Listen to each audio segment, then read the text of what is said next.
India out के मंसूबे में फेल रहे मुइज़्ज़ू, सैनिकों की वापसी पर भारत ने मालदीव के साथ निकाला ये समाधान। मालदीव में हुए राष्ट्रपति चुनाव में इंडिया आउट का नारा देने वाले मुइज़्ज़ू अपने मंसूबों में कामयाब नहीं हो पाए हैं। दोनों देशों के बीच हुई उच्च स्तरीय बैठक के बाद भले ही मालदीव से भारतीय सैनिकों की वापसी को लेकर औपचारिक सहमति बन गई है, लेकिन खबर इससे इधर भी है कि भारतीय सैनिक मालदीव से वापस आएंगे और उनके बदले भारत वहां सिविल्स की तैनाती करेगा, यानी भारत सैनिक बुला लेगा और उनके बदले वहां असैनिकों की तैनात कर देगा। मालदीव के विदेश मंत्रालय ने शुक्रवार को कहा कि भारत इस द्वीपीय देश में 3 विमानन प्लेटफॉर्म में अपने सैन्यकर्मियों को बदलेगा और इस प्रक्रिया का पहला चरण 10 मार्च तक पूरा किया जाएगा। दोनों देशों के कोर समूह की बैठक दिल्ली में संपन्न हुई, जिसमें मुख्य रूप से मालदीव से भारतीय सैन्यकर्मी को वापस बुलाने के विषय में चर्चा हुई। भारत ने कहा कि भारतीय विमानन प्लेटफॉर्म के संचालन को जारी रखने के लिए मालदीव के साथ पारस्परिक संबंध और व्यावहारिक समाधानों पर सहमति बनानी है।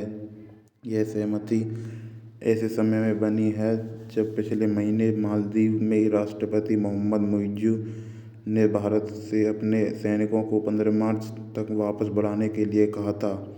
विवादास्पद मुद्दे का हल निकालने के लिए दोनों पक्षों के बीच दिल्ली में एक उच्च स्तरीय बैठक हुई थी। 10 मई तक भारत अपने सैन्यकर्मियों को बदल देगा।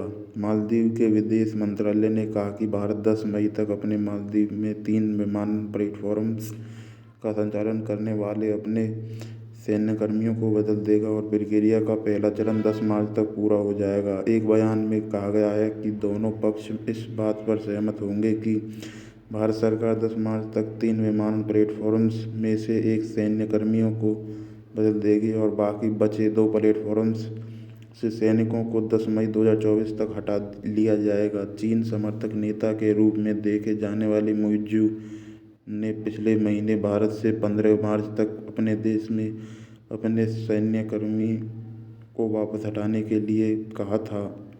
विदेश मंत्रालय में एक बयान दिया गया था कि बैठक के दौरान दोनों पक्ष भारतीय विमानन प्लेटफॉर्म्स के निरंतर संचालन को सक्षम करने के लिए पारस्परिक रूप से व्यावहारिक समाधानों के एक सेट पर सहमत होंगे, जो मालदीव के लोगों को मानवीय और चिकित्सक निकासी सेवाएं प्रदान करेगा।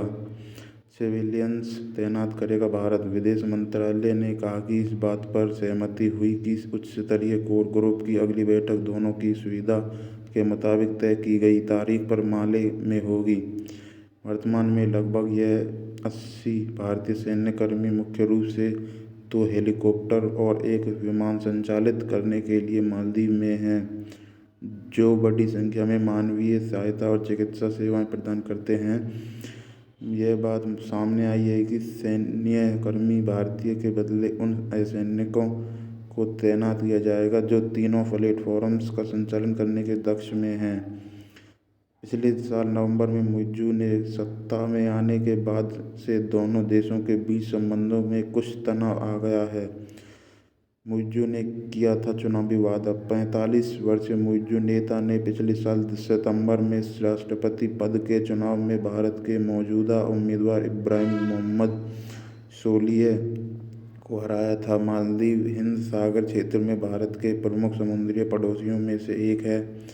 सोलिह सरकार के दौरान दोनों देशों के बीच रक्षा और सुरक्षा के क्षेत्रों सहित समग्र द्वीपीय संबंधों के काफ़ी प्रगति पर है। मुइज़्ज़ू ने पिछले साल 17 नवंबर को मालदीव के नए राष्ट्रपति के रूप में शपथ ली थी। भारत मालदीव की कोर समूह की 14 जनवरी को हुई बैठक के बाद विदेश मंत्रालय ने कहा था कि दोनों पक्ष एक परस्पर स्वीकार्य समाधान तलाशने पर गौर कर रहे हैं, ताकि मालदीव के लोगों को मानवीय सहायता एवं चिकित्सक सेवाएं मुहैया करने वाले भारतीय विमानन प्लेटफॉर्म्स का संचालन जारी रखा जा सके।